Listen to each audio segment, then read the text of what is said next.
Illegal constructions कितीक सरकार करपाक चित्ता फायनली लेजिस्लेशन हाडटा फुडल्या अधिवेशना भितर. What is the thought process of the government? कारण एका वटेच्यान हायकोर्टाची ऑर्डर आसा आणि दुसरी वटेच्यान गव्हर्नमेंट किती भुमिका घेता हाजे कडेन लोक पळयतात. म्हाका हांव तुमकां आठवण दिता, हांव हे हावजान गेले ते 7 टर्म्स आहा, 4 टर्म फाटीं पळयल्यार बाब मनोहर पर्रीकर फाटीं आसलो तेन्ना सुद्दां तुवें चर्चा पळयल्यार doctor Francis Almeida deputy CM आसतना रेव्हन्यू मिनिस्टर आसले तेन्नासून आमी सिरियसली प्रयत्न केली घरां लिगलायज करपाक. म्हाजे एज रेव्हन्यू मिनिस्टर हांव आसलो तेन्ना एक बील सुद्दां आसलें कोण कोर्टान वचोन म्हणजे तें बील कॅन्सील करपाक ट्राय केलें, तें केन्ना कॅन्सील जावं ना, तें तशेंच उरलें. It remained in limbo because हायकोर्टान पेटिशन डिस्पोज केलें. पूण हांव करता तें रॉंग म्हणून ना, म्हणजे लिगलायज करपाक ऑन कॉमदाद लँड घरां आसा ती. आतां हिंगा 3 भाशेन घरां आसा. एक इल्लिगल कन्स्ट्रक्शन म्हणजे परवानगी ना घेता आपले ओन प्रॉपर्टीन बांदता ती. बरोबर. दुसरें कॉमदाद लँड ते लँडाचेर म्हणजे ते जमनीचेर बेकायदेशीर घरां बांदप, परमिशन घेवना. तिसरें म्हणल्यार गव्हर्मेंट लँडाचेर गव्हर्मेंट लँड भितर घेवन गायले आसा.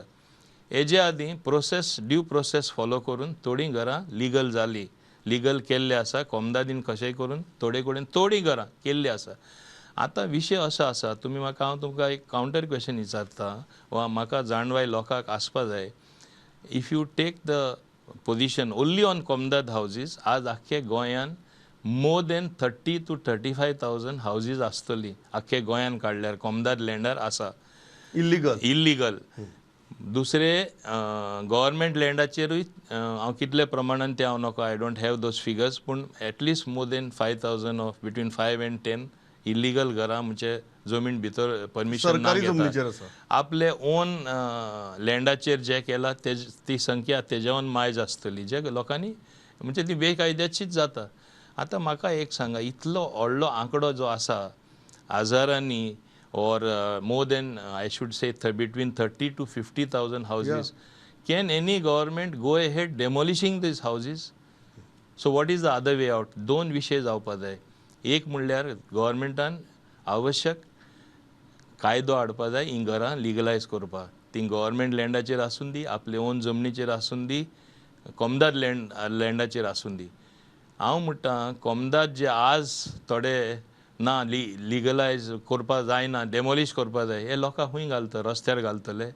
तुवें रिएक्शन पब्लीक पळयला, थोडीशीं घरां डेमोलिश केली, तेंय जाल्यार स्लम टायप हावजीस, कितले रिएक्शन जाले. आनी हे आमचे 80% गोंयकार आसा, आय कॅन वावच फॉर इट, ही घरां बांदला ते. फॉर एग्जाम्पल आमचे वास्को, हांव तुका एक एग्जाम्पल दिता. गोवा शिपयार्डान जेन्ना वर्कर आयले ते सगळे आख्खे सबंद गोंयसून आयले, पेडणे तालुकांसून आयले, बिचोली तालुकांसून आयले, बाकीचे वाठारांसून आयले. आनी तेन्ना जेराड पेरेरा युनियन लिडर आशिल्ले, लेट जेराड पेरेरा, तेन्ना तेणें कितें सांगलें, ओ पळय कॉमदाद लँड आसा म्हाजे न्यू वाडे, म्हाजे ओन कॉन्स्टिट्युएन्सी, लोसाय थिंगा बांदा म्हूण. लोकांनी बांदली. आज ती घरां 30 वर्सां 40 वर्सां जाल्ली आसा. हे जे डेमोलिश कर म्हणटा कॉमदाद जमनीचेर घरां बांदला ती, ही घरां डेमोलिश करून तेंची आतां तिसरी पिळगी जाली, 2 जनरेशन जावन तिसरी जनरेशन. हांकां लोकां रस्त्यार हाडपाचे, रस्त्यार उडोवपाचे. एकवटेच्यान मोविन भाऊ हायकोर्टाची ऑर्डर आसा, हायकोर्ट पळयतना लिगॅलिटी काय इलिगॅलिटी पळयता. सरकाराक पळयत आसतना हांव म्हणटा तातूंत भितर ह्युमॅनिटेरियन ग्राउंड्स मागीर ह्यो सगळ्यो तुमी म्हणटा त्यो गजाली सगळ्यो पळोवच्यो पडटल्यो. How are you looking at? तुमी फुडले सेशनाक लेजिस्लेशन हाडटात? येस, हे लास्ट टायम आमचे ऑर्डिनन्स ऑलमोस्ट रेडी आसले, असेंब्ली डिक्लेअर केल्ले कारणान आतां हे असेंब्लीन ते बील येवपाचें आसा घरां लिगलायज करपाचें.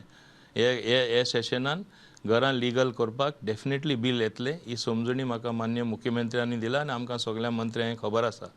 म्हाका एक सांग, हांव परत तुमकां विचारता, इतले लोकां आमी रस्त्यार उडोवपाक शकता नंबर 1, आनी हे कोर्टान आनी हायकोर्टान वयता ते म्हाजेर सपोज कोण विरोध आसा, तुमी विरोध आहात, तुमी म्हाजेर कंप्लेन घालता, एक एडवोकेटाक गट धरता आनी हायकोर्टान घालता. जे म्हाजे घर 10 वर्सां 20 वर्सां 30 वर्सां आसले, हायकोर्ट म्हणटा ते कायद्या प्रमाणे वयता. हें घर म्हणजे तुमी डेमोलिश करपाचें, कित्याक इट इज इल्लिगल. बट तूं ते जजमेंट्स करेक्टली वाचल्यार, इवन सो मोटो एक पेटिशन एडमीट जाला तेजेर, it does not say go and demolish all the houses. It also leaves a window of opportunity for legalising. एक supreme कोर्टूय decision आयिल्लें, दुसरे स्टेटींकूय लागून डिसिजन येयल्लें आसा. they always leave a window where it can be legalized by following the due process of law. हे भाशेन गोंयानूय उदाहरण आसा. हांव नांव काडना, एक व्हडले हॉटेलाचे एक प्रसंग आयिल्लो डेमॉलिश करपाक. There is always something called a legislative cure. A legislative cure was brought and that hotel was legalized. Today it is running very successfully. We can't waste precious resources